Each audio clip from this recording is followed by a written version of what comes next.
রাজার ঘরে ছোট রানী এলো পদ্মাবতী, রানী পদ্মাবতী।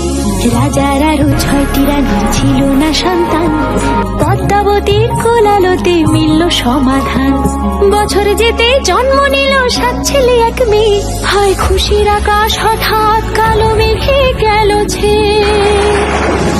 হিংসেতে যায় জ্বলে পুড়ে বাকি 6টি রানী, যুক্তি করে ঘটায় ওরা 7 কুমারের হানি।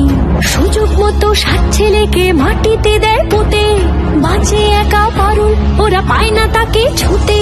ধাইমা বাঁচায় সেই মেয়েকে বড় করে তোলে, 7 ভাইকে পায় যে পারুল 7টি চাপা ফুলে। এত কিছুর পরেও রাজার বিপদ যে কাটে না, সূর্য নগরে সুখের সূর্য আর ওঠে না।